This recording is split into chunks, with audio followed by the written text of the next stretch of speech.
Olá, gente. Bom, dando continuidade à nossa apresentação que fizemos na última aula do curso de Cálculo 3, onde nós apresentamos brevemente o nosso objeto de estudo, que são as funções de várias variáveis, né? Nós apenas falamos do objeto em si, as relações dos seus conteúdos e a incrível semelhança com o nosso curso que foi de Cálculo 1. E dentre dessas semelhanças, nós apresentamos algumas contas sobre como calcular e identificar o domínio dessa função, que é onde vai residir o ambiente que a gente vai estar apresentando todos os conceitos que se seguem durante o curso, né? Para poder você falar desse objeto do ponto de vista, como nós fazíamos lá no cálculo 1, do ponto de vista geométrico, nós precisamos traçar o gráfico. É, Geralmente a gente no curso de cálculo 1 escuta muito reclamações a respeito de gráfico, que é chato, e geralmente e realmente é chato, né? Você fazer manualmente, é você montar uma tabela, você traça pontos, por mais pontos que você traça, sempre você deixa uma infinidade de informações que tem que inferir sobre o comportamento desse gráfico. O que você faz, na verdade, é quase que um retrato falado do que seria uma fotografia, que muitas vezes, se você não põe muitas informações na hora de estar desenhando, ilustrando quem seria o objeto real, você não traça, não dá uma ideia boa de quem seria esse objeto, pelo menos do ponto de vista visual, né? Mas com relação a por que se cobra gráfico e as finalidades de gráfico, acho que dispensa comentários, né? É bom sempre lembrar daquele provérbio chinês, acho que é chinês, não estou bem lembrado, que observa que uma imagem fala mais do que 1.000 palavras, né? De fato, você vê uma imagem, dispensa comentários. Tem muitas informações ali que não precisa você falar mais porque está explícita, né? Bom, gráfico faz parte da nossa linguagem no dia a dia, principalmente ultimamente nessa época de pandemia, se ouve tanto em achatar curva, o que significa achatar curva. Achatar curva diz haver a interpretação de um gráfico, né? O comportamento de número de casos de uma população de contaminados com o passar do tempo. O que significa achatar esse gráfico? Bom, tem diversas situações em que você faz uma ilustração muito mais rica das relações entre as variáveis dependente e independente. No caso de uma variável, seria o y. No caso aí do achatamento de curva, seria o número de casos. A variável independente é o tempo. O tempo que vai passando, a cada valor que vai atribuindo, quanto é o número de casos. Qual a perspectiva disso se comportar, né? Bom, outra situação que aparece muito comum é aquela questão do retrato falado, que eu gosto de observar muito, porque quando você vai traçar um gráfico, na verdade você está desenhando um retrato falado de um objeto em si, né? Digamos que o computador, com muito mais recursos de estar colhendo aquelas informações, ele desenha bem melhor e chega bem mais próximo do que seria o retrato fiel do objeto do que nós com aqueles desenhos imprecisos. A gente tem que usar recursos mais avançados para poder estar se obtendo um gráfico com precisão. Mas é porque as propriedades que a gente vai estar estudando relacionadas com esses conceitos, elas ficam muito mais ricas quando você consegue fazer a ilustração. Agora tem um problema, infelizmente a gente só consegue traçar gráfico para a função de uma variável ou de duas variáveis. A gente não deixa de ter o problema de para mais variáveis ficar só com a análise analítica, né? O gráfico é você plotar no ambiente, precisa de tanto os eixos perpendiculares quanto a quantidade de variáveis da função, mais um, que é a variável dependente, né? Por exemplo, no caso de funções de uma variável, eu traço o gráfico no plano, que uma variável é a independente e a outra é a independente. Desculpa, uma variável x é a independente e a y é a dependente. No caso de duas variáveis, x e y são variáveis independentes, z é a variável dependente. Eu preciso de três variáveis, três eixos. Acabou. A partir daí, a gente não tem ambientes geométricos com mais do que três dimensões. Então, o gráfico só vai até duas variáveis mesmo. Para três variáveis, a gente só consegue, no máximo, fazer ilustrações do domínio, que o domínio reside no espaço. Mas o gráfico residiria no R4 e a gente não tem diretamente para poder fazer a ilustração dos pontos do R4. Muito bem, um dos recursos, embora a gente disponha de recurso de computação que já traça o gráfico diretamente em diversas situações, mas traçar aquele gráfico em computação, em verdade, você segue um procedimento, né? Se você fosse programar para estar fazendo o gráfico ali bonitinho, certamente você ia usar ideias semelhantes ao que a gente desenvolve quando a gente vai estar construindo esse gráfico manualmente. E, em princípio, o processo que a gente faz lá no cálculo 1, de estar montando tabela e colocando uma quantidade razoável de pontos, funciona mais ou menos porque é só uma variável. Quando você quer saber o comportamento nas proximidades de um determinado ponto, você distribui uma quantidade razoável de pontos ali, calcula o valor e vai inferindo entre um ponto e outro como que a função se comporta. Dá para você ter uma noção mais razoável, dá para se comportar. Não seria tantos pontos assim que você precisaria estar atribuindo valores para estar se calculando. No caso de três variáveis já fica bem mais complicado. E nós vamos ver isso quando nós fazemos uma ilustração. Eu estava querendo apresentar os conceitos primeiro, mas deixa eu fazer essa ilustração geométrica, porque ela é importante do ponto de vista do que nós estamos querendo abordar, né? Muito bem, eu não coloquei ainda no ambiente certo, deixa eu colocar no ambiente do GeoGebra, que é onde a gente vai fazer essa ilustração, né? O ambiente do GeoGebra é esse aqui, né? Você está aí com o GeoGebra, né? Eu já deixei pronto. Em verdade, eu estou querendo fazer um vídeo, eu prometo depois repassar para vocês, ensinando como é que vocês criam esse ambiente. Eu posso mandar já ele, em próprio arquivo, para vocês abrirem, mas vocês aprenderem a construir, acho que é muito mais rico. Porque aqui possibilita vocês estudarem todos os exemplos que aparecem no livro, simplesmente chegando aqui e digitando diretamente as funções que você quer analisar. Aqui seriam para funções no plano. Eu vou falar primeiramente da situação do gráfico no cálculo 1, vou diminuir o ambiente aqui, não vou fazer ele sumir porque a gente depois vai fazer a mesma análise no caso do espaço. E eu vou botar até uma função mais simples que a gente, depois eu posso ver essa mesmo, que é a x ao quadrado, né? Digamos que você vai querer traçar o gráfico dessa função x ao quadrado.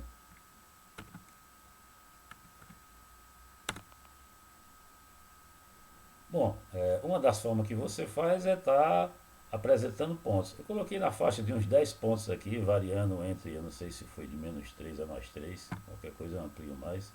Ou seja, foi de -2 até 4, até 5, eu acho, em verdade, né? Se você for analisar, eu coloquei uma distribuição razoável de pontos aqui. Não é possível que a função não se comporte na hora de você estar interligando esses pontos, dá essa ideia da função. Observe que eu só sei os valores que estão no gráfico dos pontos que foram colocados numa tabelinha, calculado x, f de x, e vindo plotar aqui em cada um desses valores, né? O valor que ele assume entre cada ponto desse, por exemplo, entre esse ponto e esses valores que ele assume, eu vou inferir que é uma curva mais ou menos tentando suavizar, né? Eu não sei exatamente, se quiser saber, você tem que estar colocando bem muitos pontos para poder ter essa noção mais precisa, né? Com o computador eu posso estar fazendo isso de forma automática bem mais rápido. Eu vou ver aqui qual é a variação que eu estou gerando os pontos e depois eu estou gerando de 0,5 intervalo, que é mais ou menos a mesma forma que eu coloquei antes. Se você for animar aqui, vou botar para mostrar os rastros eu já mostrei o gráfico diretamente. Embora,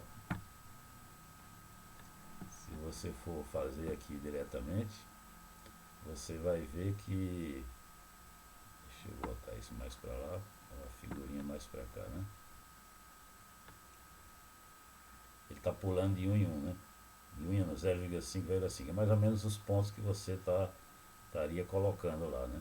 Se você fizer uma animação colocando... O computador trabalha rápido, ele consegue desenhar bem muitos pontos numa velocidade bem maior do que a nossa, né? Se você for colocar...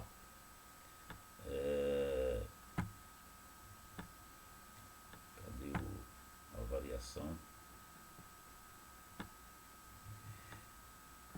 Vou botar agora bem mais fina. De cada 0,01 que variar na variável x, eu vou clicar um ponto.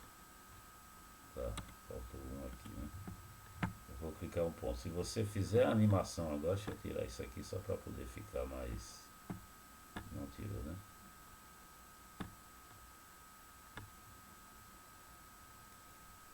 Observe que quando você coloca bem nas pontas, os gráficos está ficando com bem mais precisão. Imagine se você fosse fazer manualmente essa quantidade de pontos que é. Do intervalo de 0 a 1 já está dando 100 pontos que você está calculando, né?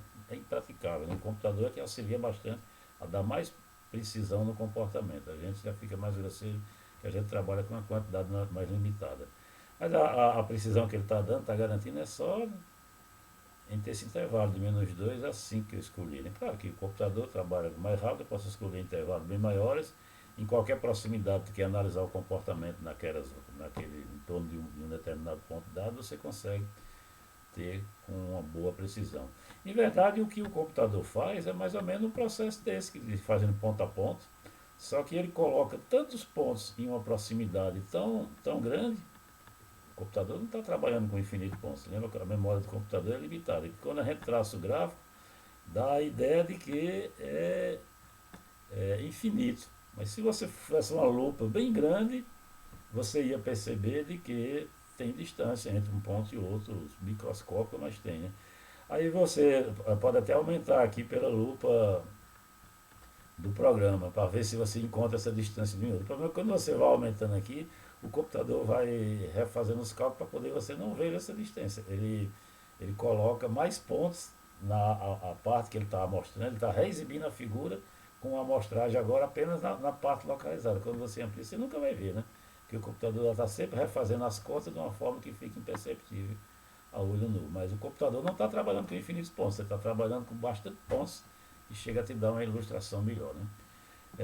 Se você for fazer o mesmo procedimento agora para poder construir os gráficos em 3 variáveis,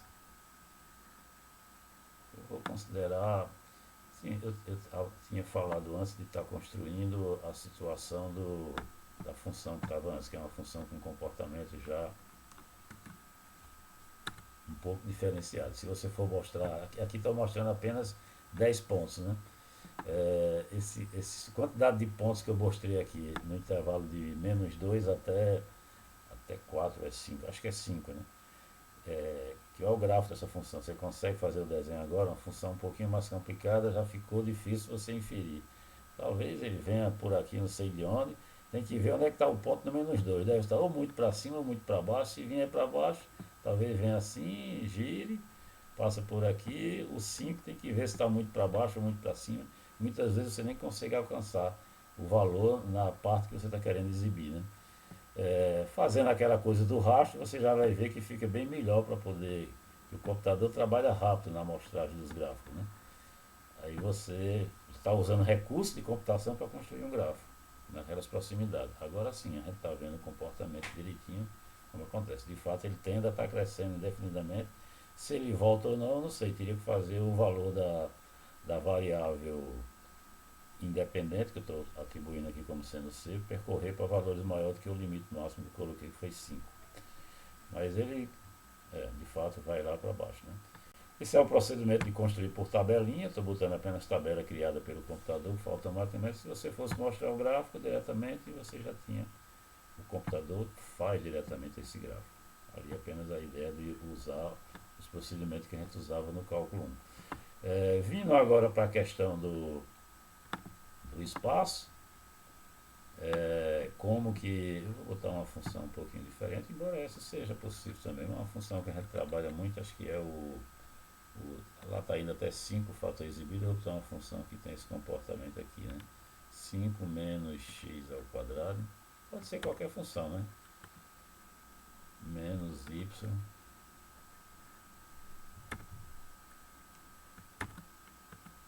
ao quadrado, né? Bom, tá, a função está exibindo nada que eu não queria mostrar. Observe que eu peguei agora a quantidade de pontos que tem lá e dupliquei. Lá tinha 10 pontos, aqui tem 20 pontos.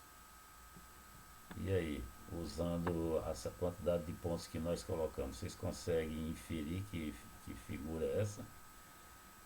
os pontos mostrando, você vê que fica bem mais difícil. Se traçar o gráfico, a gente já tinha que inferir bastante coisa. Para várias variáveis fica bem mais difícil você inferir como que está se comportando a função. Embora eu tenha colocado bastante pontos, você quer destacar nas proximidades de um determinado ponto, você tem que chover pontos ali para ver como é que se comporta. Mas é um ambiente que é muito adequado para você estar verificando. Se você fizer por curva de nível igual a um certo valor, né? Vamos botar, faz para cada valor que você coloca, mostrar as curvas de níveis. Curva de nível, lembrar que é o ambiente projetado no plano para a altura C que eu estou imaginando aqui, né? Os valores que a função assume na altura C é esse ponto aqui. Se você quiser traçar parte do gráfico, tem que pegar essa curva e elevar a C unidade, 3,67, que é o que eu faço aqui quando eu exibo as curvas de contorno, né? Eu tracei uma curva de contorno. Se você manualmente for fazendo isso, manualmente eu vou botar, aqui seria muitos pontos. Manualmente, digamos que eu fizesse de um em um, variando de um em um. Ver o comportamento que o gráfico vai ter, você já vê que dá uma ideia mais ou menos de como comportar. Como eu colo tudinho, o gráfico vai ser mais ou menos isso aí. Eu vou botar para não aparecer a curva de contorno, só para não... Só curva de contorno não, a curva de nível, só para poder... Bom, se você for olhar o seu gráfico aí, já fica com um comportamento... Já dá para dar uma ideia, né? Parece uma montanhazinha que está se encerrando. Já você já dá uma boa ideia do comportamento desse seu gráfico, né? Tá certo? Muito bem, se eu mudar agora a quantidade, usando recursos de computação para poder estar fazendo a construção desse gráfico, o computador, como trabalha rápido, eu posso botar ele bem refinado, né? Pronto, vamos botar, não precisa nem ser tão, a 0,2 para ser mais rápido. Se você for animar agora, você vai ver que a construção do gráfico fica bem mais precisa, né? Você vê que ele enche bem mais curva. Quanto mais curvas você enche, mais você está deixando de inferir. Você, em verdade, está tratando todo o seu gráfico, né? Na variação de menos pontos, eu estou traçando várias curvas de contorno e estou obtendo a figurinha que é o gráfico da nossa função. Já está bem melhor identificável como sendo o paraboloide, né? Na verdade, ser um paraboloide, se vocês lembrarem do conhecimento de geometria analítica. E por último, se você quiser ver o gráfico diretamente pelo computador, você pode fazer isso simplesmente escrevendo o gráfico da função.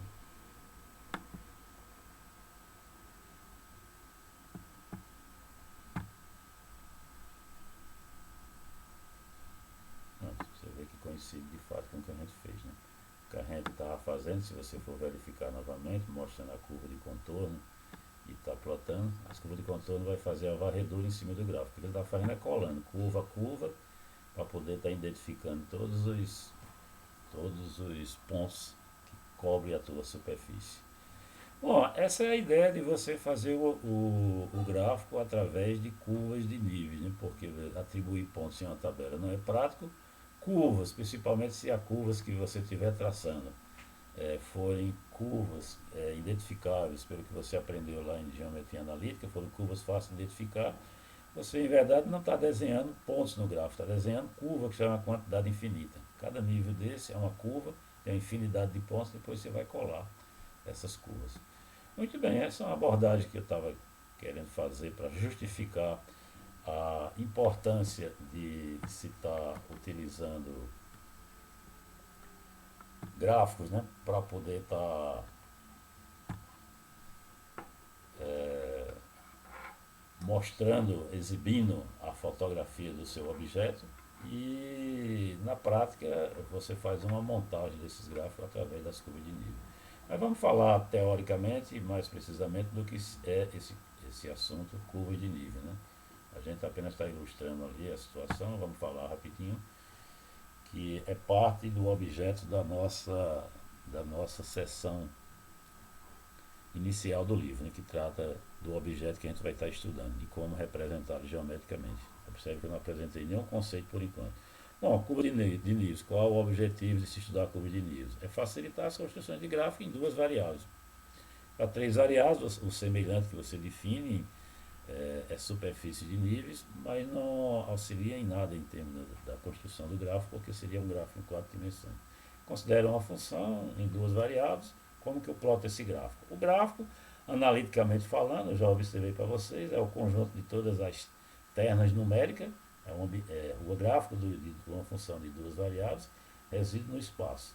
O conjunto de ternas numéricas, as 2 primeiras estão no domínio, e a última se relaciona com as 2 primeiras através da regra, né? A regra que define a função, né?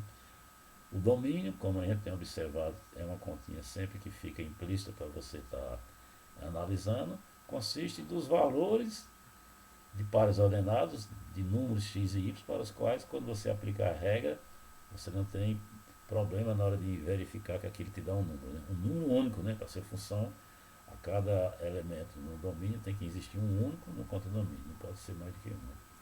A ilustração geométrica de um gráfico, em geral, a gente estava fazendo ali, você identifica que é o domínio, estou botando uma situação particular, digamos que o domínio tivesse essa restrição, fosse apenas esse ambiente aqui residido, estou colocando no chão, na parte que representa o R2, que é o nosso piso XY. A cada valor aqui você vai corresponder o valor da variável dependente. A variável dependente dá quanto? Seria o Z, né? Quanto você vai subir ou descer. Estou botando aqui tudo acima para ficar mais simples a ilustração. A cada valor XY você sobe, identificou um ponto que está no gráfico, XYZ. Esse ponto faz parte do gráfico. Quando você percorre todos os pontos no domínio, aí você vai preenchendo a figurinha que dá aqui, que é nada mais do que uma superfície com deformação. Né? A deformação é dada em termos do comportamento da regra, né? A qualificação da regra. A questão fundamental que a gente está fazendo em função da apresentação desse conteúdo é construir ou desenhar a região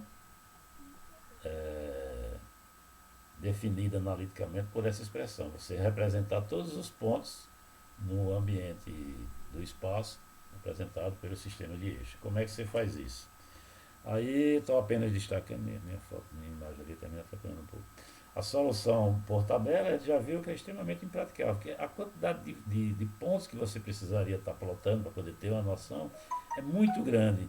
E a quantidade de pontos que você precisa inferir é muito maior ainda. Então nunca vai dar com muita riqueza de detalhe. Né?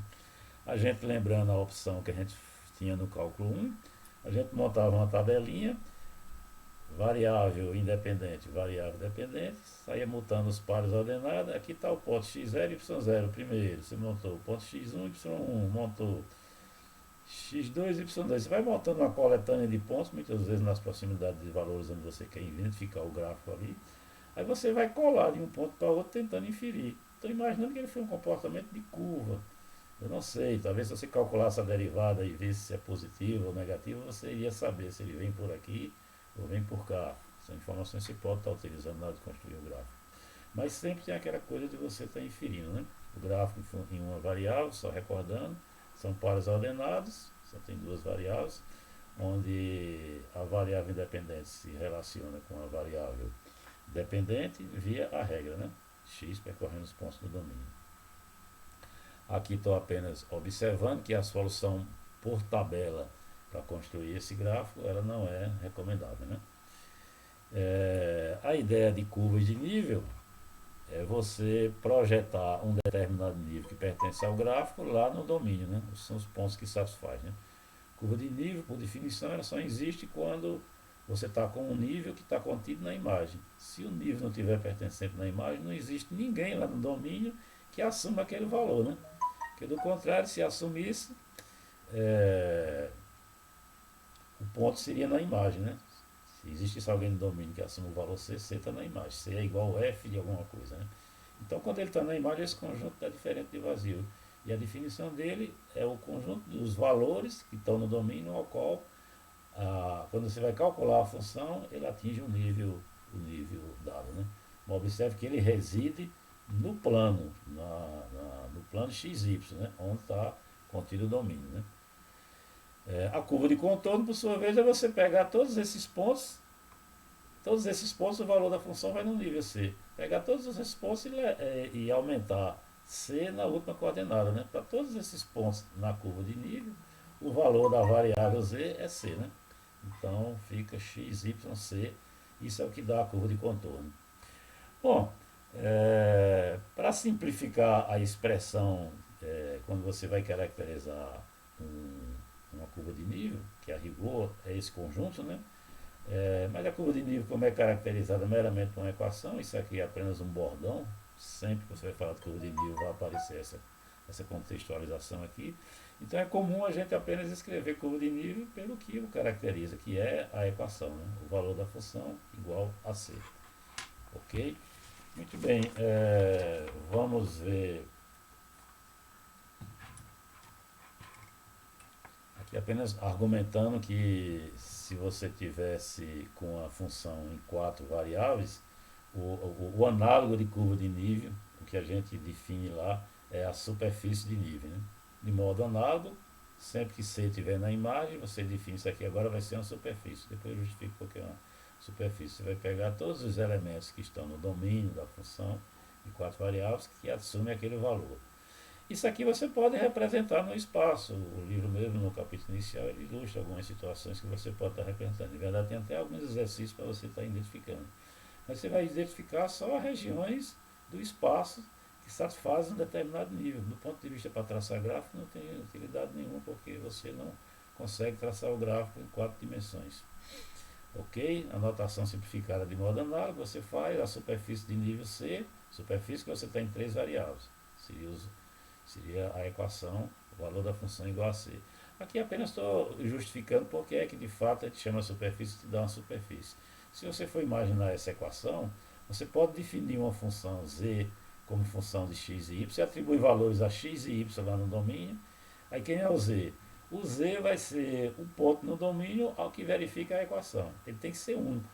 É uma forma de você definir função de forma implícita, algo que a gente definiu lá no curso de cálculo 1, quando você considerava uma equação mais apenas em duas variáveis, f de x, y igual a c, eu podia estar definindo y como função de x de forma implícita.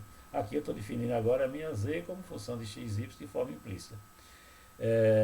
Aí como essa função define implicitamente z como uma função, estou botando f minúsculo, c de x, y de forma implícita, o gráfico dessa função é uma superfície. Né? Gráfico de função de duas variáveis geralmente é uma superfície. Essa superfície da função pequena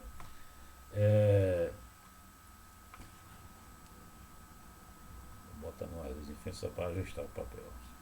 O gráfico dessa função pequena definida implicitamente é exatamente a superfície do nível dada, né? Eu até botei aqui. Esse gráfico dessa função definida implicitamente é exatamente a superfície de nível.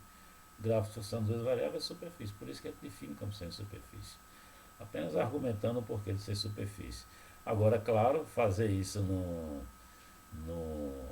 para ilustrar o gráfico não adianta de nada, porque o gráfico, por definição, analiticamente falando, seria quartetos de números, onde os três primeiros estariam no domínio da função f grande, e a última variável, que é a variável dependente, está relacionada com as três primeiras através da regra dada. Né?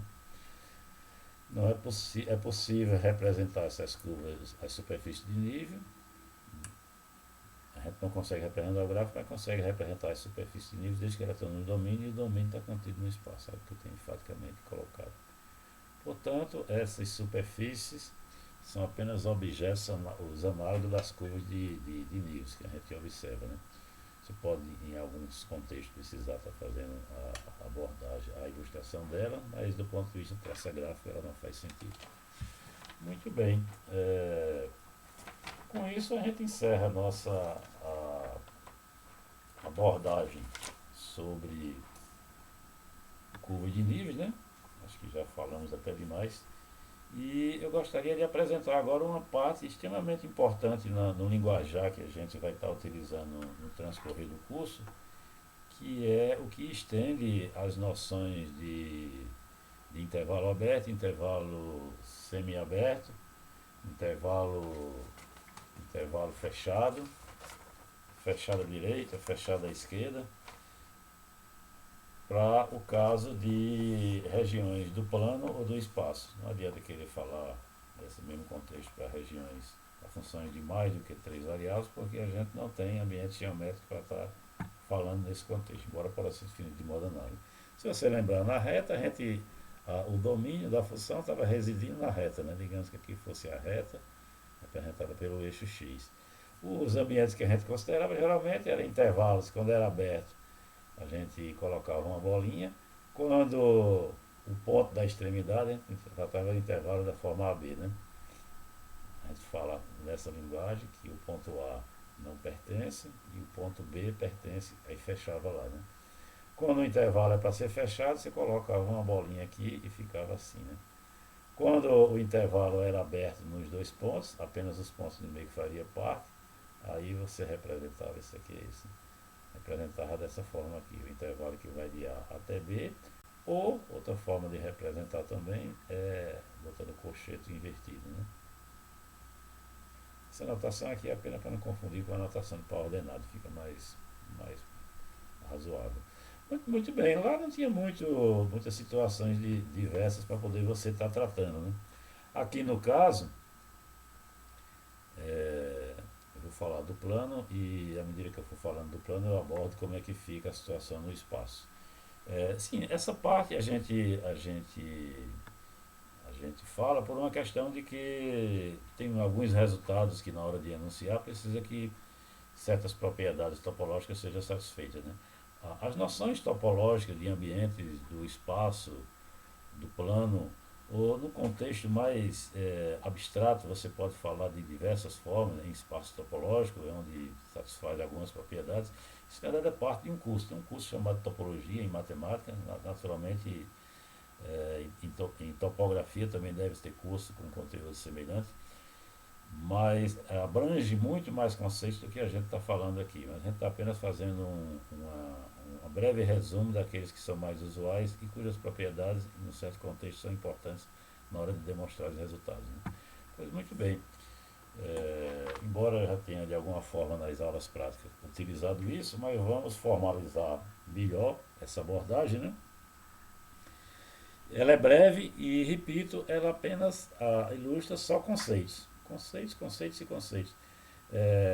Considere um ponto qualquer no plano, eu vou introduzir conceitos, definições. Sempre que eu construir definições, eu vou estar iniciando com um tracinho assim. Sempre que eu der um tracinho, eu até destaco a definição, que é que eu estou falando, né? Muito bem, considere um ponto qualquer no plano, x0, y0, então esse ponto vai estar fixo nos meus conceitos. Se fosse a situação do espaço, eu considerava com 3 coordenadas. Se fosse para o hiperespaço, com dimensão maior do que 3, a gente chama hiper de C maior, né? Aí teria mais tantas letras quanto fosse a dimensão, né? Se fosse o R4, mais uma. Se fosse o R5, 5 variáveis, etc. Eu estou fixando esse ponto. Quando eu falar do plano são duas, quando eu falar do espaço são três, né? E dê uma região lá do plano. Quando eu falo de região, é meramente um subconjunto, certo? Esse subconjunto, em princípio, não está tendo nenhuma relação com x0 e y0. Um ponto qualquer e uma região qualquer. O ponto estando lá ou não, né? Na situação do espaço, a região estaria contida no R3, naturalmente. Em qualquer outro ambiente, no outro ambiente. A primeira definição que a gente faz é de disco aberto. Essa definição se chama disco só para a região do plano, né? O disco aberto de raio R aqui é um número. Isto é quando eu falo maior positivo, estou me referindo que seja um número. E centro, aqui esqueci de colocar, nesse ponto dado, o disco de raio R e centro nesse ponto x0, y0, é nada mais do que essa região que eu estou caracterizando aqui, né? É o conjunto de todos os pontos do plano para o qual essa expressão aqui é a expressão da distância entre dois pontos, né? Se você lembrar lá da geometria analítica, lá no plano tem um ponto x0, y0. Aí digamos que aqui tivesse x e y. Aí você quer calcular a distância entre esses dois pontos, né? Chamado de D, né? A distância entre dois pontos vai ficar, isso aqui dá um triângulo pitagórico. A raiz quadrada dessa distância, essa distância aqui é x menos x0, né? E essa distância aqui, por sua vez, é essa mesma distância de cá, é o y menos y0. Por isso que essa distância fica a raiz, isso aqui é o quadrado, a soma do quadrado dos catetos é o quadrado da hipotenusa. Você tira a raiz, você resolve. D é igual a raiz quadrada de x menos x0 ao quadrado, mais y menos y0 ao quadrado, que é exatamente a expressão que está aparecendo aqui quando eu vou definir o disco. Conjunto de todos os pontos que distam do ponto x0 e y0, que a gente chama de centro, né? Um valor que é menor do que R. Na ilustração gráfica que a gente faz dessa região, está o ponto x0 e y0, todos os pontos cuja distância até o ponto que é o centro do disco fica um número menor do que D, que D seria o raio desse disco. Observe que como tem uma desigualdade estrita, os valores onde a suma a igualdade não faz parte da região. Eu aqui estou apenas tentando rachurar, dar um destaque na parte que está interna a esse disco que tem raio R. Né? Muito bem, essa é a representação do disco aberto que a gente faz. Né? A do disco fechado, o conceito é extremamente análogo e, como acontece lá com a questão da definição de intervalo fechado, você coloca o bordo. Né? O disco fechado de raio R positivo e centro nesse ponto, a gente muda a notação de definir, ao invés de parênteses, como a gente fez no aberto, análogo como lá no caso dos intervalos na reta, a gente usa o colchete. E a definição é a mesma, conjunto dos pares dos pontos do plano para o qual a distância, o ponto x0 e y0 é menor e a igualdade pode ser assumida. Ou seja, na ilustração seria toda a parte interna mais essa parte do bordo do disco, no círculo, né? O círculo também está incluso. No caso do disco aberto, o círculo não está incluso. A definição análoga, se eu fosse considerar a situação do espaço, eu não chamo mais disco, chamo de bola. Meramente por causa quando você vai fazer a ilustração geométrica, o ambiente que você obtém te dá exatamente, ao invés de ser um disco, te dá uma bola, né? Por isso que a gente muda a nomenclatura. Para o hiperespaço a gente usa a linguagem de hiperbola, né? Mas claro que a hiperbola a gente não vê, a gente não sabe o que é. Muito bem, tem que perguntar para os jogadores de lá, né? A bola aberta, observe que o conceito é extremamente parecido, né? A bola aberta consiste de todos os pontos do espaço para o qual a distância de um ponto qualquer ao centro, ao ponto fixado, né? Fica menor do que R. Quando eu boto menor, significa que a superfície, a casca da laranja, digamos assim, se você imaginar a bola, ou o couro da bola, né? Não faz parte da região, só a parte interna. Né?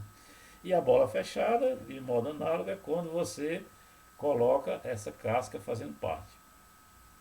De modo análogo, eu uso parênteses para descrever a bola aberta e colchete para descrever a bola fechada. E boto subíndice o tamanho do comprimento do raio. Né?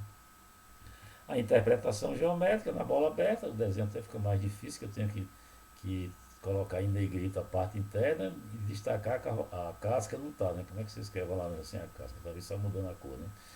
E na outra, bom, eu poderia estar usando recurso de computação, dava para fazer melhor, mas eu falando, acho que isso fica claro na mente de você. Né? E a bola fechada, eu destaquei aqui bem mais forte, porque a parte da casca está fazendo parte, né? A fronteira. Né? Bom, esses são os dois conceitos extremamente importantes para tudo que a gente vai apresentar agora em seguida, né? Que todos os demais conceitos topológicos. Eu defini aberto só disco, né? Falta definir aberto e fechado para regiões qualquer. Dado uma região qualquer, você fica perguntando, é aberto, é fechado? O que é que isso é satisfeito? Vamos lá. Mais conceitos, né? Um ponto qualquer no plano, dado um ponto e uma região, aquela linguagem que eu falei no início, ela vai continuar sendo usada em todo o contexto do que se segue, né? Dado um ponto qualquer no plano, se fosse no espaço ficaria 3 coordenadas, né? Dado um ponto qualquer no plano em uma região, a gente diz que esse ponto é interior àquela região se existir algum disco aberto, disco foi definido lá, com centro naquele ponto, ao qual o disco está totalmente contido na região. Eu botei aqui uma ilustração da região no plano, né? Ele tá interior, é a ideia de estar dentro mesmo. A ideia intuitiva de que a gente tem um contexto do que é que está dentro. Embora esse contexto de dentro ele é muito relativo. Né? Em verdade, o estar dentro, matematicamente falando, é você pegar, se dá um ponto aqui, vai existir algum raio, claro que o raio não pode ser muito grande, vai existir algum disco, eu tenho que estar diminuindo o raio para ver se funciona.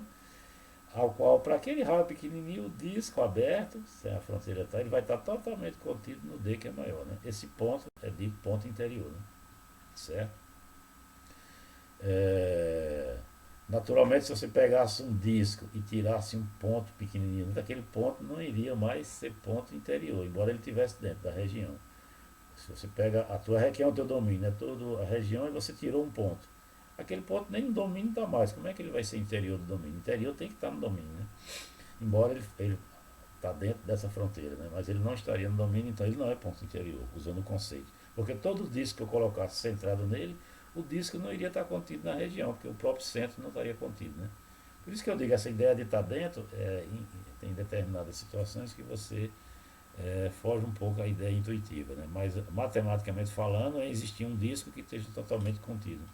Se você for observar o análogo de um ponto ser interior para uma região do espaço, observe que o ponto agora tem três coordenadas, né? Simplesmente o que muda na conceituação é que você vai trocar disco, que é um ambiente do plano, por bola, né? Um ponto é interior, uma região do espaço, se ele for centro de alguma bola totalmente contida dentro da região. Essa é a conceituação que a gente faz, né? Bem parecido, apenas trocando disco por bola, né? Em termos de notação, a gente usa esse símbolo, mas esse símbolo é usado no contexto topológico, para ficar mais claro, talvez interessante, já que o livro não está usando nenhuma dessas notações, eu apenas estou usando aqui para destacar. É melhor chamar assim, eu já tinha colocado do lado de cá, né? O conjunto, dado uma região qualquer do plano, o conjunto de todos os pontos que são interiores àquela região, a gente denota por esse símbolo. O conjunto de todos os pontos interiores é todos os valores para os quais existe algum disco centrado no ponto totalmente contido dentro da região. Você pega a sua região, vai percorrer todos os pontos que isso é satisfeito. Essa região eu chamo um interior, né? Por exemplo, quem é o interior da bola do disco fechado? É o disco aberto, né? Todos os pontos que estão dentro. O bode não está, porque o bode não satisfaz a propriedade de existir um disco totalmente contido dentro da região, né? Essa região seria tudo que. Essa região aqui, quem seriam os pontos interiores? Eu não posso colocar esses pontos aqui como sendo interior, porque qualquer disco que você tomar, por menor que seja o raio, você vai ver que tem pontos que caem fora, né? Não está totalmente contido dentro do disco. Então esse ponto que está na extremidade, no limiar, eles não são parte do interior da região. O interior é mais ou menos a ideia do estar dentro mesmo, né? Esses pontos que não estão no interior, a gente chama de ponto exterior, né? Que não estão nem no bordo nem no interior, a gente chama de ponto exterior. A definição de ponto exterior você usa simplesmente, são um ponto qualquer, é dito ser exterior a um conjunto, quando esse ponto for interior ao complementar do conjunto. O complementar do conjunto seria tudo, menos com exceção do conjunto, né? O complementar denota por esse símbolo, D elevado à potência 6, isso é uma linguagem de teoria dos conjuntos. No caso do plano, o tudo vai ser o próprio plano. No caso do espaço, o tudo seria o R3, né? Seria ter três variáveis aqui, né? Esse ponto vai ser interior, que é uma região também, né? O complementar é um subconjunto do todo, então sendo subconjunto é uma região. Região a gente chama de subconjunto, é análogo na linguagem. Quando a gente fala região, por se tratar no contexto geométrico, né? Bom, aqui descrevendo são todos não, aqui eu estou definindo o que é o complementar. São todos os pontos que não estão no conjunto. É o que define como sendo complementar. A ilustração geométrica, aqui está um ponto interior, né? Você consegue um disco centrado nele. Observe que o ponto tem que estar no conjunto. Tem um discozinho que vai estar totalmente na tua região, que é essa. Um ponto exterior é quando está distante do conjunto. Tem um discozinho, a distância desse ponto ao conjunto é pelo menos o raio desse disco. Esse disco todinho não toca a tua região dele. E aqui, para todo disco que você tomar, ele toca tanto a região como toca o complementar. Ou seja, ele nem é ponto interior do conjunto, nem é ponto interior do complementar. Ponto de fronteira a gente chama meramente como sendo um ponto que nem é ponto do conjunto interior, nem é ponto do conjunto complementar. E é exatamente essa linguagem que a gente faz na hora de conceituar. X0, Y0 em relação a uma região é chamado ponto de fronteira, quando ele nem for ponto interior e nem for ponto exterior, né? Exterior à região. A gente denota o conjunto de todos os pontos que satisfazem essa propriedade como sendo o exterior da tua região. Uma observação aqui importante do ponto de vista de você caracterizar um ponto qualquer no domínio como satisfazendo certa propriedade é que.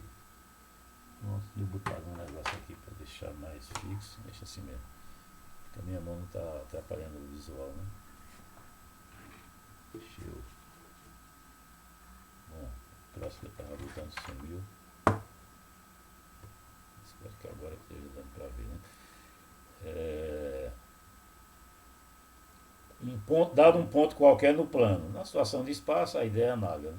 Então, apenas esse ponto satisfaz uma das seguintes propriedades em relação a qualquer região, que você dá fixo também. Aquele ponto dado, ou ele é parte do interior da região dada, ele só pode ser um, ele não pode ser duas coisas ao mesmo tempo. Ou ele está no exterior da região, ou ele está na fronteira. É até meio óbvio, né? Você está aonde em relação ao Brasil? Está dentro do Brasil, está na fronteira ou está nos Estados Unidos ou qualquer outro país? Você só pode estar em um canto ao mesmo tempo, não pode estar em três, né? Isso é um resultado meio óbvio do ponto de vista dos conceitos que foram apresentados, né? Muito bem, dando continuidade, vamos a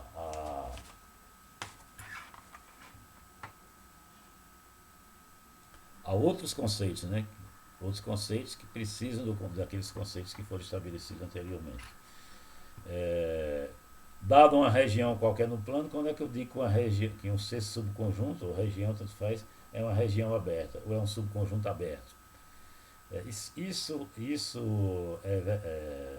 A gente atribui essa nomenclatura quando todos os pontos dessa região em questão que você está abordando forem pontos interiores, né? Quando D for igual ao seu próprio interior, que é a situação que acontece lá com a bola, no caso do espaço, mas no caso do plano do disco, aberto, né? Se você for imaginar um disco aberto, deixa eu escrever aqui rapidinho, um disco aberto é isso aqui, né? Olha, tivemos um pequeno probleminha de interrupção da internet e como o celular que estava sendo usado para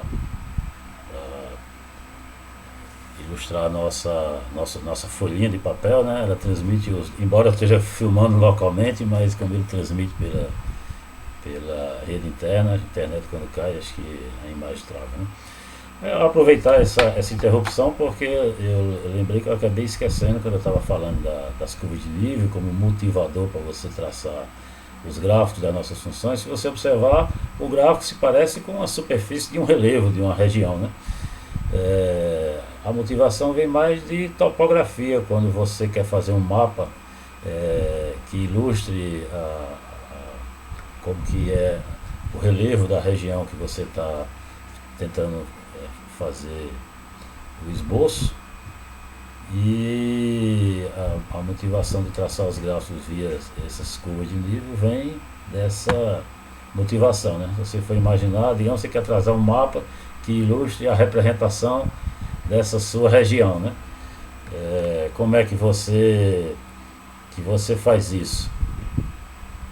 Você pega a região e simplesmente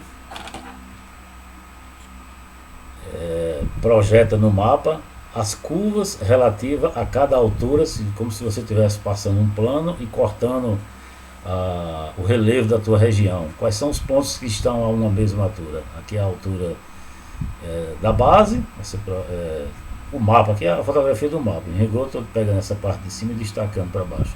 Cada altura você quando cola sai. Aqui o que muda na superfície de relevo é que uma montanha você está subindo, você nunca tem um ângulo maior do que 90 graus, né? Que seria as curvas terem alta interseção.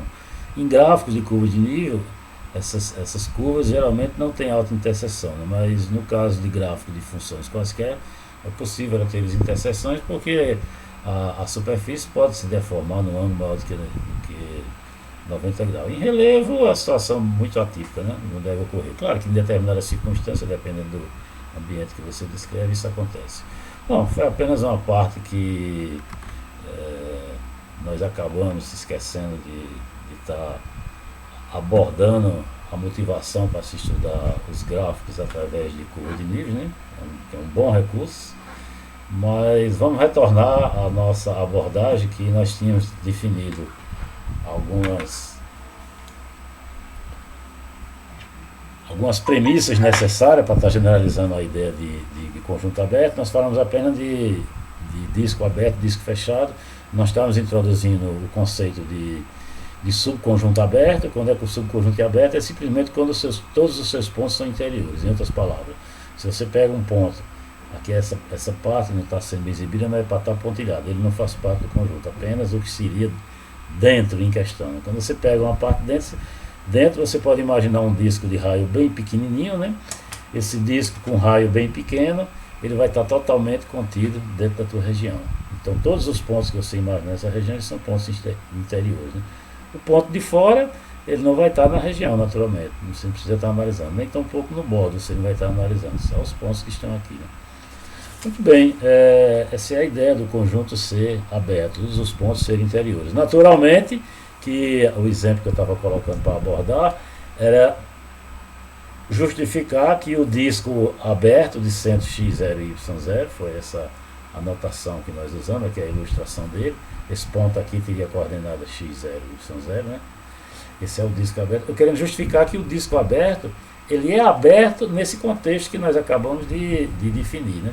Porque esse contexto era meramente dado em função da distância. A gente falava dele ser aberto e justificava por quê. Agora estou justificando topologicamente porque é que ele de fato é aberto, baseado nesse conceito que acabamos de dar. Se você for imaginar os pontos desse disco, eu não posso tomar o ponto aqui no círculo, porque ele não está no conjunto. Nem posso tomar até pegar, só posso tomar aqui, né? Até botei um pontinho vermelho como sendo alguém que eu estou pegando no conjunto. Se você for imaginar esse ponto, você pode tomar um raio menor do que, suficientemente pequeno, menor do que esse raio aqui, aonde o disco desse novo raio agora vai estar totalmente contido nesse outro disco, né? Então em todos os pontos que você imaginar, você consegue fazer isso, né? Então todos os pontos dele são interiores. Resultado, esse aqui é aberto no contexto da definição que foi dada aqui, né? Ele é aberto, que ele chamou de disco aberto desde o início, e aqui está a justificativa do porquê dele ser aberto topologicamente falando, né? Do ponto de vista de qualquer subconjunto. Da mesma forma, a gente generaliza a ideia de fechado para qualquer conjunto, não mais para disco.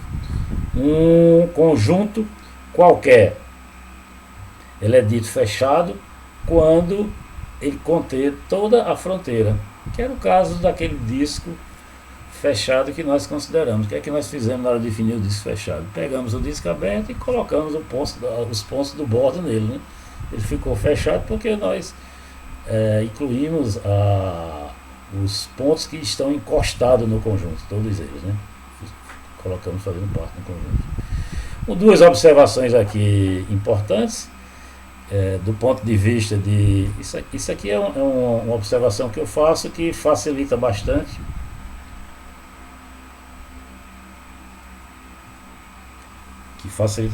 você, na hora de estar pegando um conjunto qualquer, está identificando se ele é aberto ou se é fechado, né? Dado um conjunto qualquer, ele vai ser fechado somente se o complementar dele for aberto. Observe que essa mesma nomenclatura, se você trabalhar com aberto, sai no mesmo. Um conjunto é aberto somente se o seu complementar for fechado, que seria a negativa dessa sentença, continua sendo verdadeira, né? Então você quer testar se o conjunto é fechado.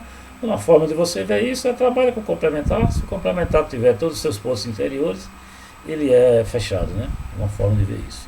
Baseado nessa ideia, eu posso destacar dois conjuntos que são abertos e fechados ao mesmo tempo. Um deles é o conjunto vazio.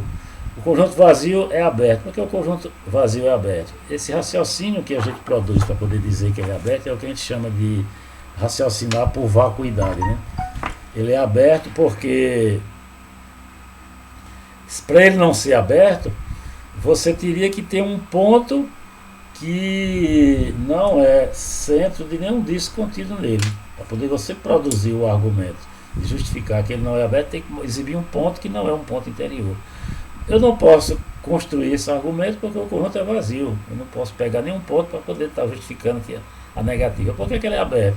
Ele é aberto porque ele, por vacuidade, não tem nenhum ponto que deixe de ser interior, né? Esses argumentos desse tipo, muitas vezes, pode parecer estranho, mas ele, do ponto de vista lógico, serve para você argumentar muita coisa. Eu posso chegar numa sala que abre a porta, observa, não tem ninguém, está vazio, né? Aí eu chego para a pessoa lá de fora e digo, essa sala só tem mulheres, sala boa, se a pessoa fosse sexo masculino, né? O feminino do contrário. Aí o cara diz, me prove. Aí o cara pode dizer, não só tem só mulher. Como é que ele iria provar que não só tem só mulheres? Ele tinha que exibir um homem que esteja lá dentro, né? Alguém que não fosse do sexo masculino, do sexo feminino dentro da sala. Como ele não consegue fazer essa comprovação do contrário, então a afirmação é verdadeira por vacuidade. Não existe alguém que prove o contrário, né? Que justifique o contrário da argumentação. Esse tipo de argumentação acontece muito, pode parecer estranha, mas ele é aberto em cima desses argumentos, né? E a teoria até se encaixa no contexto das observações que nós fizemos, do ponto de vista de complementar ou não complementar. Outro conjunto que é natural você identificar que é aberto também é o espaço todo, que é o exemplo 1 que eu considerei aqui. O espaço todo também é aberto. Por que o espaço todo é aberto? Cada ponto do espaço, qualquer disco aberto se considerar, está totalmente contido nele. Então ele satisfaz aquela premissa de ser aberto, né? Todos os pontos do espaço todo, ele é aberto. Aqui só uma observação, que esses conceitos de aberto do ponto de vista geral e fechado do ponto de vista geral, a gente está usando disco porque está trabalhando no plano. Se fosse para estar trabalhando no espaço, eu substituiria, onde tivesse disco, eu colocaria bola. Se fosse no hiperespaço, eu colocaria hiperbolas, né? Mas o linguajar é literalmente o mesmo, apenas substituindo os devidos objetos que a gente está utilizando pelos que são possíveis na estrutura do espaço que você observa, né? Tá certo? Então, os conceitos, repetindo, na situação, ao menos do espaço, que é a que a gente mais lida, onde tiver disco, substitua por bolas, né? Em outras palavras, um conjunto é aberto quando qualquer ponto é interior. Que é um ponto sem interior, existe uma bola de centro contido no conjunto, se estivesse na região do espaço.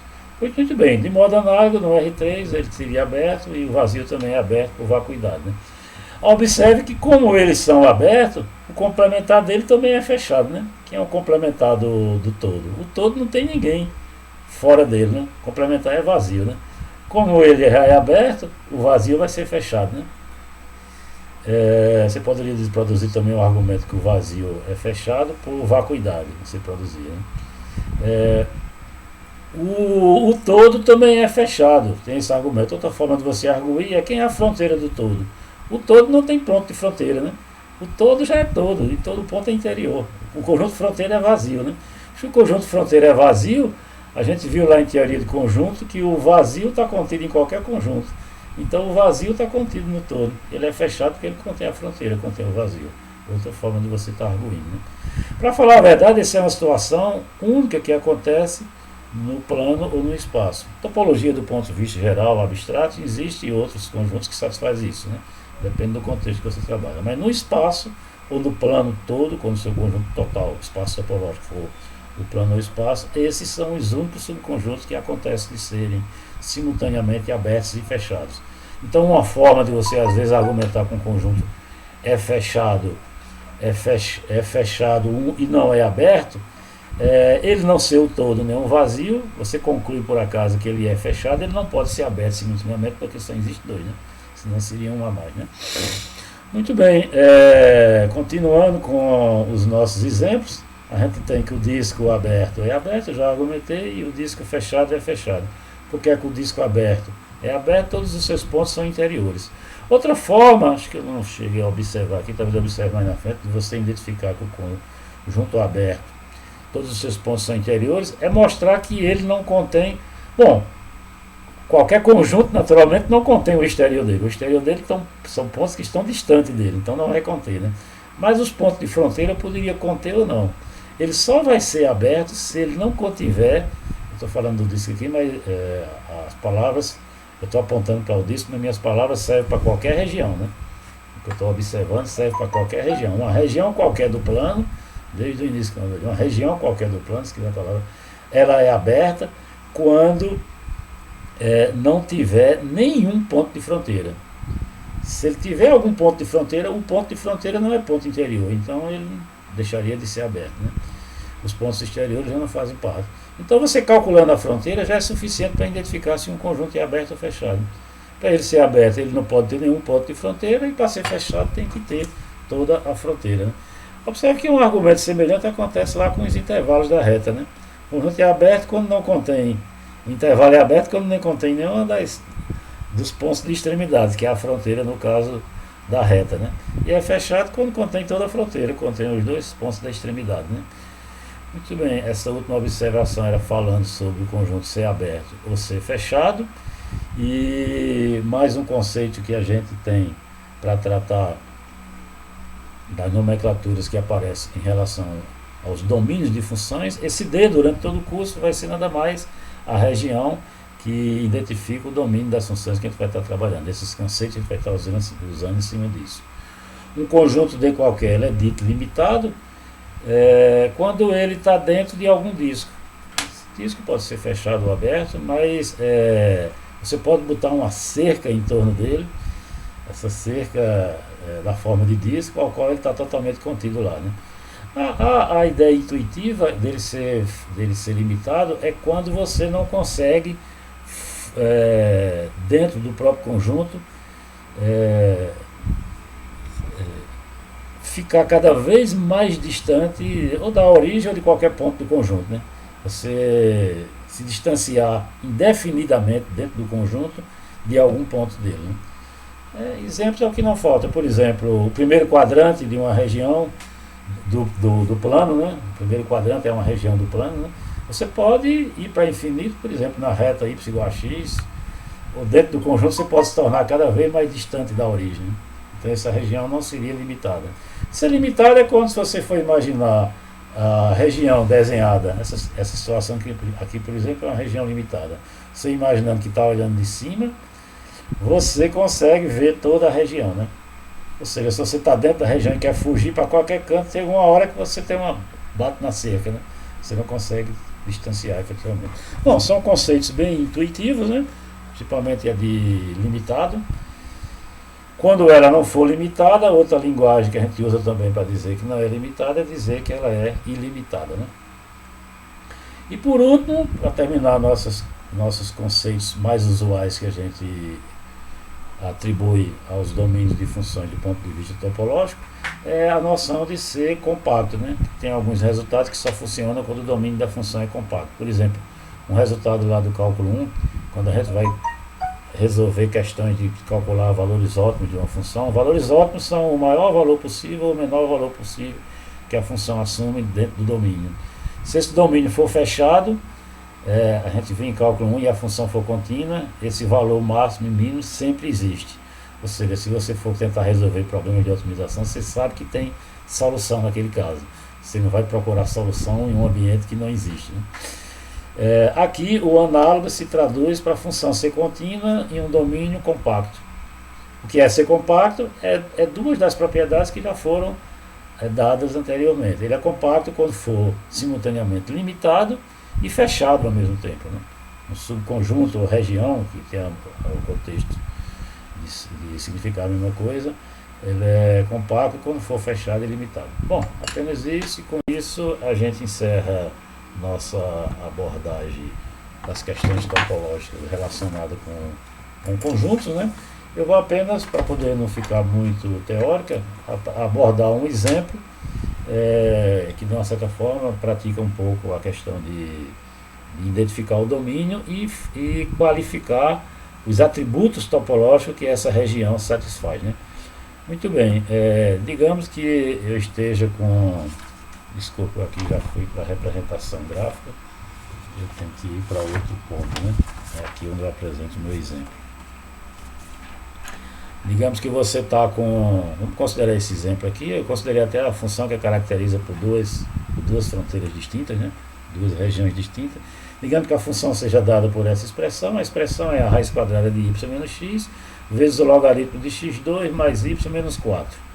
Observe que você tem duas distinções na hora de caracterizar o domínio. Eu só calculo raiz para valores positivos, o y menos x tem que ser maior ou igual a zero, e o logaritmo só existe para valores positivos, né? Observe, na hora de você sempre estar identificando o domínio de uma região, você precisa saber trabalhar com inequações. Inequações já era uma coisa chata desde o período que a gente brincava com expressões algébricas no ensino fundamental. No cálculo 1 isso sai com recorrência, e a dificuldade talvez do cálculo 3 é porque a gente continua trabalhando com isso. Do ponto de vista conceitual, você vê que os conceitos são todos extremamente semelhantes ao que aconteceu no curso de cálculo 1. A gente tem um pouquinho mais de dificuldade, que aumenta a quantidade de variáveis a serem analisadas e interpretadas. Ao invés de ser só numa reta, agora já é num plano. Se for 3 variáveis, seria no espaço. Tem esse aumento de dificuldade, mas do ponto de vista conceitual é literalmente a mesma coisa, né? Bom, representar o domínio dessa função, estou aqui identificando, né? Basicamente é você interpretar. Observe que a região, inclusive um alerta que eu faço, que muitas vezes em prova, na minha prática, alguém quer determinar que é um domínio, parece que você sempre quer analisar os valores para os quais a função é maior ou igual que zero, como se a restrição estivesse na função. A restrição não é na regra, é nas expressões que aparecem na regra, né? Você tem que analisar, muitas vezes tem mais do que uma expressão, dependendo dos argumentos das funções do cálculo 1 que a gente coloca na composição, né? Mas as restrições ali, conforme eu já observei, ficaria y menos x maior do que zero. Por que é que eu tenho essa restrição? Porque eu só calculo raiz de números não negativos, né? Positivo ou nulo. E o do logaritmo só calculo para valores positivos. Aí, essa equação 1, se você passar x para o lado de lá, é equivalente a essa restrição aqui. E a 2, se você passar o x e o 4 para o outro lado, fica equivalente a essa. O y tem que ser maior ou igual do que menos x2 mais 4. Em outras palavras, o teu domínio é caracterizado como os pontos onde eu só faço a conta. No caso da raiz, se isso acontece, eu só faço a conta, tem que fazer as duas contas ao mesmo tempo. Por isso aí, né? Se o y está acima dessa, essa aqui é a equação da parábola, né? Eu observei no exemplo anterior que para poder você responder se a região é aberta ou se é fechada, você precisa, eu não queria estar exibindo isso aqui, porque em verdade eu fiz o desenho do outro lado, né? Ali está com um detalhezinho à parte. A minha câmera simplesmente está atrapalhando, né? Uma dica que eu dou para poder você identificar a fronteira, que ela é fundamental você fazer essa identificação, porque você vai responder a questão de ser aberto ou fechado uma vez que encontra a fronteira. Encontrar na fronteira, você faz a pergunta: tem algum ponto dessa fronteira que está no domínio? Se tiver, já deixou de ser aberto. Aí, para responder se é fechado, tem algum ponto dessa fronteira que não está no domínio? A pergunta já é diferente, que ele tem que ter todo, né? Se não tiver nenhum ponto que deixe de estar no domínio, então, ou seja, todos os pontos estão no domínio, então o teu domínio, a tua região é fechada, né? Que é a dica que a gente dá para poder você qualificar a fronteira. Sempre que uma região são caracterizadas por inequações, caracterizada por um monte de inequações, a fronteira consiste de todos os pares ordenados. Você tem que verificar se esses pontos pares ordenados eles estão encostados no domínio, pertinho do domínio. Aonde você vai substituir o sinal de desigualdade por um sinal de igualdade. Aqui substitui por igualdade, aqui substitui por igualdade. Claro que todos os pontos que verificam a igualdade pode ter ponto que não esteja na fronteira, esteja distante efetivamente do domínio. Tu vai ver nesse exemplo bem claro. Então seria todos os pontos encostados ao domínio que satisfaz as igualdades nas inequações que caracterizam o domínio, né? Bom, eu vou aqui fazer a ilustração dessa região e essa ilustração pode ser feita de forma bem rapidinha e elegante no GeoGebra. Daqui a pouco eu mostro para vocês, né? Aqui está a primeira inequação, né? Que é y maior ou igual a x. Y igual a x é a reta. Observe que está nos bordos no limiar de uma função, entre a parte de dentro e a parte de fora, né? Um lado fica maior, que está evidente que se aqui o y igual a x, o y como está nesse eixo, ele vai ficar maior para cima, né? Menor é para baixo. A região menor não faz parte, maior todinha faz parte. Tanto que eu destaquei ela aqui toda em azul, né? Essa parte que eu não sei se está muito visível para vocês, eu botei pontilhado, porque não faz parte, é a outra desigualdade, né? É a região y menor do que está aqui escrito, não sei se está legível, y menor do que menos x ao quadrado mais 4. Aqui é onde está a igualdade, y igual a menos x2 mais 4, que é o paraboloide com concavidade voltada para baixo. A equação é essa, y menor do que menos x2 mais 4. Né? O menor está abaixo da parábola, na igualdade é a parábola com concavidade voltada para baixo. Observe quando o y for zero, o x passa para cá, dá mais ou menos a raiz de 4, que é menos 2 e mais 2. Né? E quando o x for zero, na igualdade, o y vai valer 4. Estou pontilhando porque esses pontos não pertencem. Quais são os pontos que estão acima? Isso aqui o y é igual à parábola, abaixo o y vai ser menor e acima o y é maior. Né? Nossa relação é y maior. Estou botando menor a parte que está abaixo da reta, né? Abaixo da parábola. Né? O y maior seria o contrário, nessa região aqui, né? Maior do que a parábola. Né? O y menor eu coloquei aqui porque está abaixo da parábola. Né? Maior está aqui acima da parábola, está um pouquinho apagado. Né? Essa eu estou escrevendo no mesmo ambiente as duas regiões. Aqui eu estou caracterizando quem seria o domínio. O domínio são os que estão acima da parábola e acima da reta. Acima da parábola, sem pertencer, por isso que está pontilhado, e a reta contínua, porque esses pontos fazem parte da igualdade. Observe que os pontos da parábola continuam aqui, né? Esses pontos satisfazem a igualdade, y igual a menos x2 mais 4, mas nenhum desses pontos estão na fronteira, porque eles não estão encostados no domínio. Né? É os pontos onde se verifica a igualdade, mas que estejam encostados ao domínio. Né? Esses pontos aqui também faz parte da reta, né? Mas nenhum deles está na região porque não está encostado no domínio, está longe. Né? O y tem que estar acima da parábola também. Então isso aqui daria o domínio, esse aqui é a própria fronteira. A fronteira são os pontos que estão na reta, com exceção desses pontos aqui, né? E estão na parábola aqui. Observe que eu não estou pontilhando, porque eu estou descrevendo que é a fronteira. Eu não estou querendo saber se a fronteira está ou não está no domínio. Eu sei, pela descrição do domínio, que esses aqui estão e esses de cá não estão. Mas a fronteira da região é essa, todos esses pontos, se você fosse caracterizar a fronteira. Mas vamos lá, responder ao nosso questionamento. D é aberto? Para ele ser aberto, teria que não conter nenhum ponto de fronteira. Ele contém essa parte da fronteira aqui, né? Ele contém essa parte da fronteira, faz parte do domínio. Então, ele já deixou de ser aberto. Aí vem a outra pergunta. D é fechado? Não, D não é fechado. Por que não é fechado? Ele não contém toda a fronteira, né? Esses pontos aqui estão na fronteira, mas ele não faz parte do domínio, porque estão pontilhados, né? Portanto, D não é fechado. Esse conjunto nem é aberto, nem é fechado. Observe que ele não ser aberto não significa que necessariamente é fechado. Ele pode não ser nenhum nem outro. E pode ser dois ao mesmo tempo, na situação de ser o vazio ou o conjunto todo. Né? Aí a questão de o domínio é limitado? Não, não é limitado. Se você imaginar, daqui para cima tudo pertence. Então eu poderia me distanciar indefinidamente desse ponto, ou desse ponto mesmo dentro do conjunto, e ir para infinito. Ele é ilimitado quando eu consigo ir para infinito dentro da região.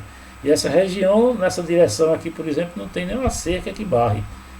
Para cima vale tudo. Então ele não é limitado. Se você imaginar do alto, olhando a região, você nunca vai ver tudo, porque tem um horizonte infinito lá para cima que seus olhos nunca vão alcançar. Né?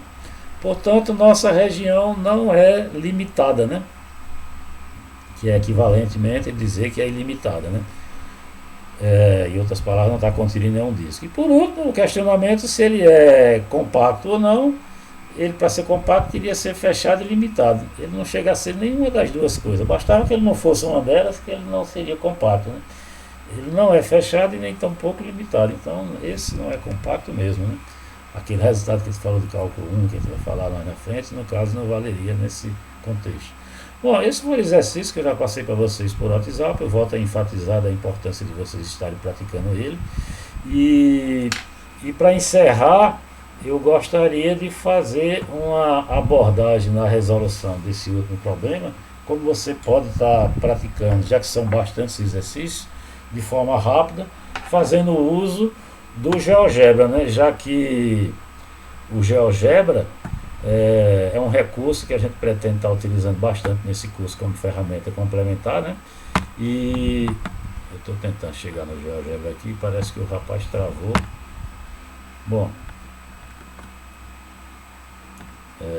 deixa eu chegar lá no no GeoGebra, né? Tem hora que ainda está na apresentação que a gente fez da nossa última situação, mas eu estou querendo fazer, aqui não precisa do ambiente 3D, eu vou suprimir o ambiente 3D e vou colocar esse local aqui de entrar com dados, né? Não, navigation não, coloquei errado. Navigation é outra história.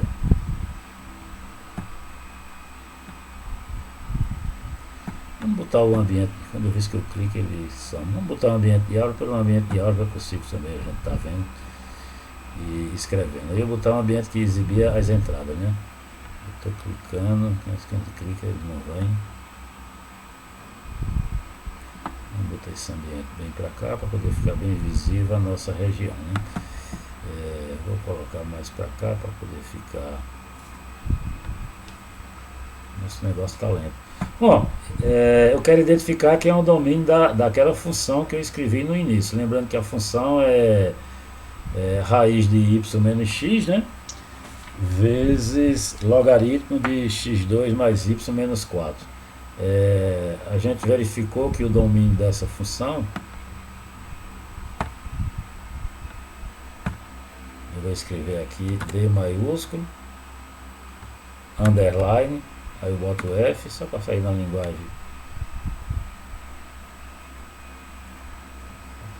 Ele já saiu porque em verdade eu já tinha escrito esse domínio aqui, ele apenas não estava sendo exibido. Então deixa eu já tinha trabalhado com ele antes.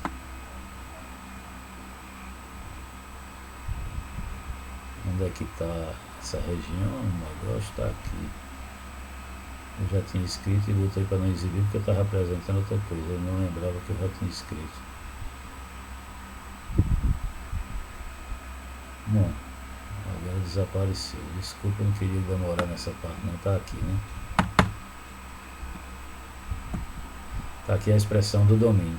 O que eu escrevi ali embaixo, eu vou até deletar só para poder ficar mais visível como a gente faz. Deleta a região. O que eu vou estar escrevendo aqui embaixo, repetindo, só para não sair. Quando eu botei DF, automaticamente ele já escreveu a pressão.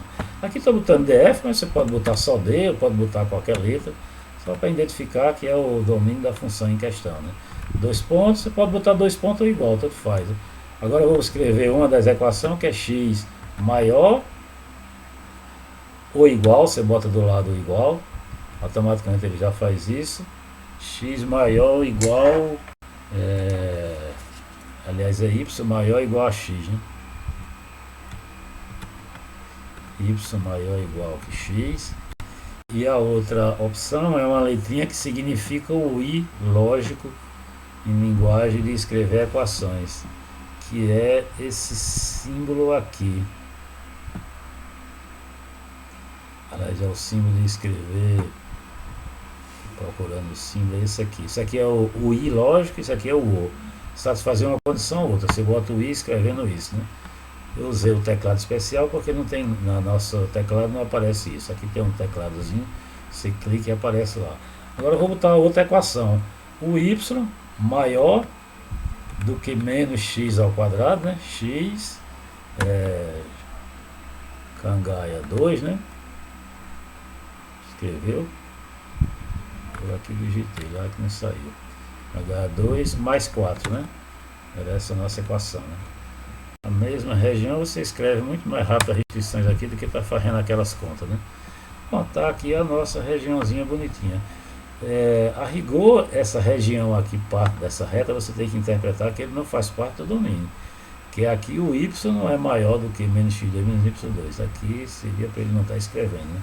A região que é toda essa que está rachurada acima. A parte da igualdade é a fronteira. O mesmo desenhozinho que eu fiz lá, você faz de uma forma bem imediata, usando o GeoGebra. Bom, se vocês aprenderem a digitar a região aqui, vocês conseguem responder isso para qualquer região dos exemplos que aparecem lá naquela nossa listazinha de exercício, né? Eu espero que essa parte seja útil, bastante útil para vocês. Depois eu vou fazer um videozinho ensinando como vocês trabalharem com mais opções que o GeoGebra oferece. Muito bem, encerramos por hoje essa sessão 14.1 do nosso livro de referência, e a próxima semana, né, a gente vai estar falando sobre limites, tudo sobre limites, como acontecia no cálculo 1 e como vamos estender. É isso aí, então um ótimo estudo para todos, e a gente sempre, conforme combinado, nos encontramos na sexta para ver como é que vocês estão absorvendo esses conteúdos. Um abraço, até mais para todos.